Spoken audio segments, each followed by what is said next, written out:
देखिए जिनकी क्या पुलिस कर्मियों पर फिर से पत्थरबाजी होने के चांसेस है राजस्थान में? देखिए एग्जाम्पल मिल चुका है हमें संभल के अंदर। मुझे लगता है राजस्थान की जो सरकार है वो अब पूरी तहकीकात कर करके ही सर्वे कराया वहां पर जाएगा। ऐसा नहीं होगा कि कुछ नेता अपनी रोटियां सेकने के लिए किसी गरीब के बच्चे को मरवाएंगे, वो नहीं होगा। और अगर हम कहते हैं कि अगर आपको लगता है मस्जिद है तो सर्वे कोर्ट करा रही है, एसआई की टीम कर रही है, आप वेट तो करिए। ओवैसी जी कह रहे हैं कि एक बार सर्वे टीम भेज दिया, दूसरी बार सर्वे टीम भेज दिया, कितनी बार भेजोगे? ये तो भारत खोदा योजना निकाल रहा है आप लोग, जहाँ खोदो वहाँ मंदिर, लेकिन आपको आप दरगाह टारगेट करते जा रहे हैं। आप इनसे पूछिए, एक जगह वक्फ बोर्ड कब्जा करती है, हाँ। 2 जगह वक्फ बोर्ड कब्जा करती हाँ। है, पूरे भारत के अंदर तीसरे नंबर पे आ गई कब्जा करते करते जमीन में। कैसे? फिर पूरे भारत पे ही कब्जा करा दीजिए ओवैसी साहब। भारत में प्रत्येक लोग रह क्यों रहे हैं? ये मंदिर, गुरुद्वारे, गिरजाघर, चर्च हैं क्यों भारत में? सब कुछ वक्फ बोर्ड को दे दो, हम चले जाते हैं झोला उठा के पहाड़ों के ऊपर रह लेते हैं, फिर एक पहाड़ के टुकड़े भी इनको दे देना, हमें तो कहीं रहने योग्य छोड़ो ही मत। पूछिए ना इनसे। अरे देश तो सभी का है ना, लेकिन मुसलमानों को टारगेट किया जा रहा है यहाँ पर, और आरोप है विपक्ष दल का। हमारे दादाजी भी बताते थे कि उस समय गांधी जी भी कहते हैं देश तो सबका ही है ना। हाँ जी। फिर हमारे को भगाया, पाकिस्तान ने हमें धक्का देके निकाला, भगो ये तुम्हारा देश नहीं है, हिंदुस्तान जाओ। हमारे पिताजी ने बैग उठाया, हमें कंधों पे बिठाया, हमारे पिताजी को, अपने और बहनों को, और आ गए होशियारपुर पंजाब के अंदर। अब उन्हें धक्का मारा, पंजाब आ गए हम। पंजाब कुछ समय रहे, लेकिन पेट तो रोटी मांगता है, मेहनत मांगता है। दिल्ली आए, नौकरियां करी प्राइवेट कंपनियों के अंदर, आज इतना पढ़ा लिखा करके उभारा कि आज हम ये जैकेट पहन पा रहे अच्छी। लेकिन कांग्रेस ने योगदान नहीं दिया, उनका ट्रक आता था, रोटियां यूं फेंक जाता था। हमारे दादाजी बताते हैं जिसके हाथ जितनी रोटी लग गई उतनी खाओ। दादे हमारे भूखे रहते थे, छोटे छोटे बच्चों के मुंह में निवाले डालते थे। ये तो इनका दौर था। जबकि नेहरू जी अपनी सिगार मंगवा रहे होते थे लंदन से, कपड़े ड्राई क्लीन होकर के आ रहे हैं इंग्लैंड से, लग्जरी गाड़ियों में वो घूम रहे थे। राहुल गांधी जी पैदा होता ही गरीब का बच्चा मिट्टी काट के बर्थडे नहीं मना रहा, वो हवाई जहाज में बर्थडे मना रहे थे। पूछिए इनसे, ये रोटी जो तुम्हारा बेटा हवाई जहाज में बर्थडे मना रहा था, केक काटते हुए फोटो आ रही है, ये किसी गरीब के घर में क्यों नहीं दी आपने रोटी? राहुल जी कहते हैं कि ये धर्म जाति के नाम पे अब जातिवाद कर रहे हैं, परिवारवाद कर रहे हैं मोदी जी। क्या रोजगार की बात होगी, क्या अर्थव्यवस्था की बात होगी देश में? अच्छा, 11वें नंबर पर अर्थव्यवस्था थी, 5वीं पे आ गई। पूछिए कितनी कंट्रियों को पछाड़ के 5वीं पे आई? राहुल जी के पास इसका जवाब नहीं होगा। तेलंगाना, कर्नाटक, हिमाचल में इनकी सरकार है, वहाँ का युवा बेरोजगार क्यों है? वहाँ पर महंगाई कम क्यों नहीं है? वहाँ पर पेट्रोल में वेट और इनका जो राज्य सरकारों का होता है क्यों नहीं घटाती है? वहाँ जवाब इनके पास नहीं होगा। उसके बाद पहलवान परेशान, किसान परेशान, महिला परेशान, बुजुर्ग परेशान, अग्निवीर परेशान, सब परेशान थे। उसके बाद भी हरियाणा में भाजपा की सरकार कैसे बन जाती है? महाराष्ट्र में भाजपा की सरकार बन जाती है, कश्मीर में रिकॉर्ड तोड़ बनी है कह रहे हैं, झारखंड में नहीं बनती है। जो नाक का सवाल था, ईवीएम ही तो सवाल है सर। ईवीएम नहीं, अयोध्या में क्यों नहीं बनी? नाक का सवाल था बीजेपी की।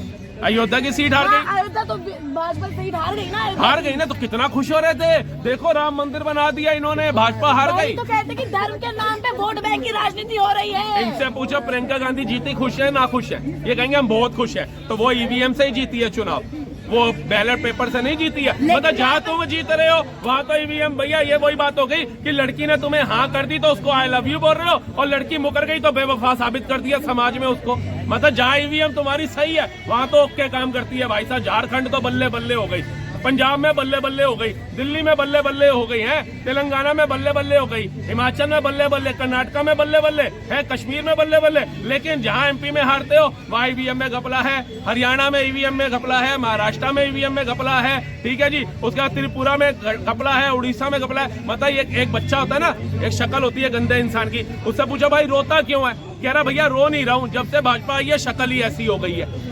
हर बंदा सोचता है मैं परेशान हूँ। इनकी कुर्सी नहीं मिल रही है। इनके बाप दादाओं ने सोचा था कि बाप के बाद बेटा, बेटे के बाद बेटा, बेटे के बाद बेटा राजघराने में बैठेगा, वो नहीं बैठ पा रहा। संभल जा रहे थे राहुल गांधी, पुलिस कार्यकर्ताओं ने रोका तो गाने लगे रघुपति राघव राजा राम, पति सीताराम। अब सीताराम याद आ गए इनको? ये तो सीताराम जी के प्रूफ मांग रहे थे कोर्ट में। इनको तो पहले से याद है ना, सेक्युलर है ना। अरे कोर्ट में तो इन्होंने हलफनामा दिया था कि हुज राम, राम कौन है? राम के चरित्र पर प्रश्न चिन्ह उठा रहे थे। आज इनको पता था क्या पतित पावन सीताराम। अभी तो ये हनुमान जी बन जाएंगे, छाती फाड़ के दिखाएंगे राम जी की चेहरा। आप देखते रहिए।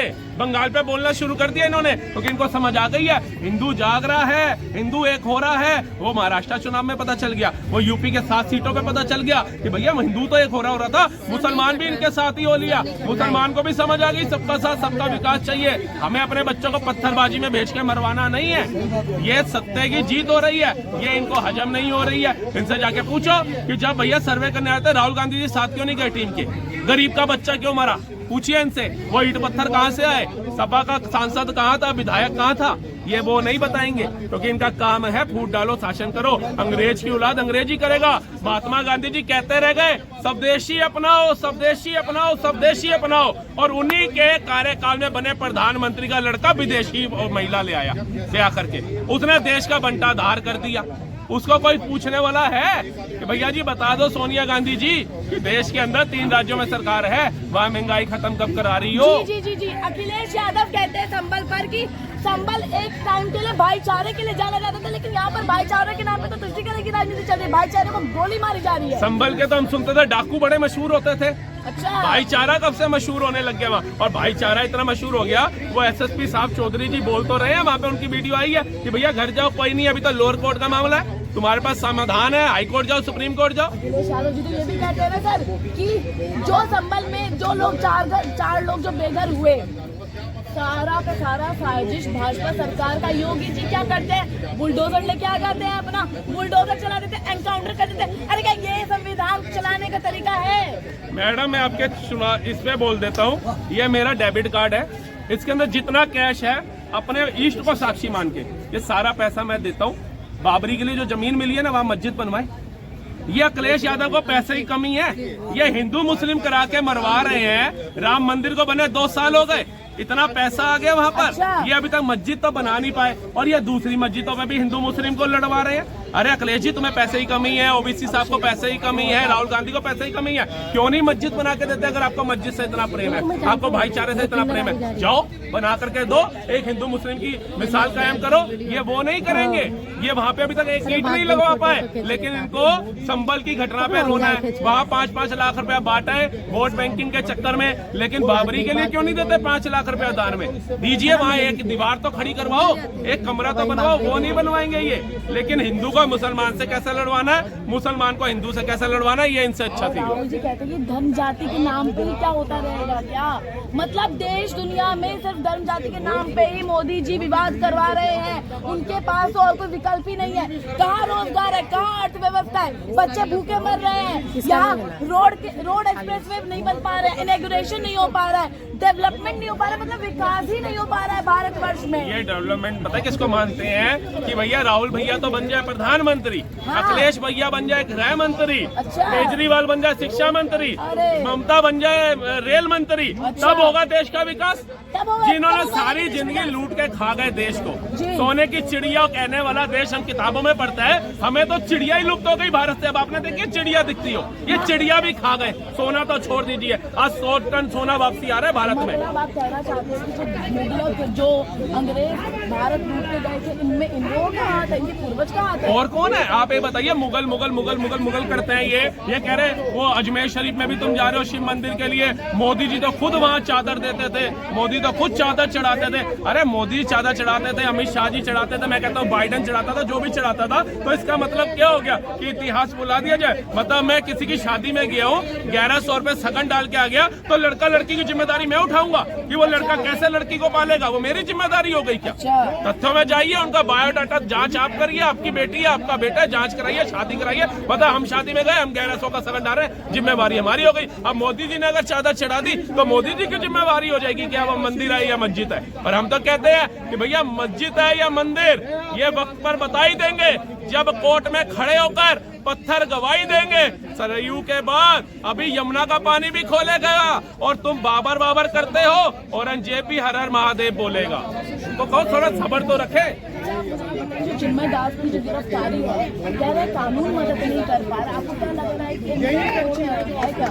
मैं तो कह रहा हूँ मुट्ठी भर छात्र आंदोलन हुआ था, पूरा बांग्लादेश विरुद्ध में नहीं था उनके। अच्छा। ठीक है, हसीना शेख को भागना पड़ा था। हाँ, हसीना अब शेख भागी, तभी वहाँ के लोग बढ़ के, तभी वहाँ पे हिंदुओं को गोली मारी जा रही है, उनके साथ गलत हो रहा है। तो क्या हसीना शेख को वापस लाए, तब हिंदुओं पे जो हमला हो रहा है वो रुक जाएगा क्या? नहीं, लाने क्या जो होता है। अच्छा। मुट्ठी भर हिंदू एकत्रित हो जाओ, क्यों आस में बैठे हो? महाराणा प्रताप आएंगे, पृथ्वीराज सिंह चौहान आएंगे, झांसी की रानी आएगी, क्यों बैठे हो?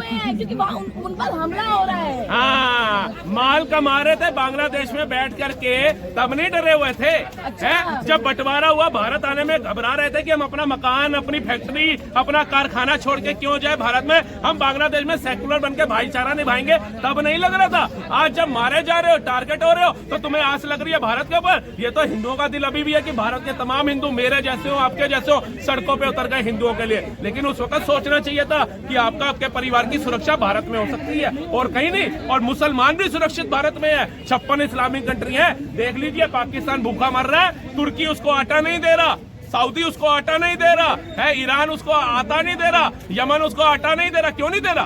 भाईचारा है तो दो आटा अपने पाकिस्तान भाई को, लेकिन ये एक दूसरे को काट रहे हैं। अफगानिस्तान के पठान कह रहे हैं ये मुसलमान यहाँ पे आकर के दिखाते पाकिस्तान के, इनको हम जूता मार के भगाएंगे। मतलब 56 कंट्रियों में तो इनका भाईचारा चल नहीं रहा। भारत में अगर भाईचारा चल रहा है तो ऐसे नेताओं की भाषा में आके कहेंगे कि भैया मोदी जी, योगी जी आ गए, भाईचारा खराब कर रहे। मोदी आए 14 में, योगी आए 17 में। ये कार सेवक मारे गए थे, किसकी सरकार थी? किसके अंडर पुलिस थी, किसके अंडर आर्मी थी? पूछिए जरा। गांव सेवकों की हत्या हुई, किसके अंडर पुलिस थी, किसके अंडर आर्मी थी? पूछिए जरा। मुजफ्फरनगर दंगे हो गए, किसके अंदर पुलिस थी, किसके अंदर आर्मी थी? पूछिए जरा। बताइए, इन्होंने तो हिंदुओं को मारने के अलावा कोई काम किया तो मुझे बताओ। साबरमती जला दी, बच्चे, बूढ़े, जनानियां, औरतें, बच्चे सब मार दिए इन्होंने। कहीं गए क्या? तब इनको याद नहीं आया हिंदू भी मर रहा है। हिंदू के नाम पे चुप है, मुसलमान का 5 का 1 मर जाए तो छाती पीटते हैं। अभी राहुल गांधी जी दिल्ली जोड़ो यात्रा में लगे हुए हैं। पहले भारत जोड़ो यात्रा करें, अब दिल्ली जोड़ो यात्रा में लगे हुए हैं। क्या लगता है कि भारत जोड़ो यात्रा की तरह इनका दिल्ली जोड़ो यात्रा सफल हो पाएगा ही नहीं हो पाएगा? अभी ये कहेंगे कांग्रेसी कार्यकर्ता ढूंढो यात्रा, फिर एक दिन कहेंगे कांग्रेस ढूंढो यात्रा, क्योंकि जितनी जल्दी डायनासोर भारत से लुप्त नहीं हुए, इतनी जल्दी कांग्रेस लुप्त हो रही है। इतने आत्मविश्वास के साथ कैसे कह सकते हैं आप? हाँ, हमें तो दिख नहीं रहा, हम ब्लाइंड है, अंधे हैं, हमें तो दिख नहीं रहा देश के अंदर। आप कांग्रेस का सुपड़ा साफ करने की बात कर रहे हैं, विपक्ष दल का सुपड़ा साफ करने की बात कर रहे हैं इधर। मैडम, सुपड़ा साफ क्या होता है? सुपड़ा साफ का मतलब होता है कि मेरे पास 100 रुपए पड़े हैं, मैं बैंकक्रप्ट तब हो जाऊंगा जब मेरे पास 100 रुपए की जगह ना 2 रुपए पड़े होंगे बैंक के अंदर। अभी मेरे पास अगर 90, 80 रुपए, 90 रुपए पड़े तो मैं बैंकक्रप्ट थोड़ी ना हूं।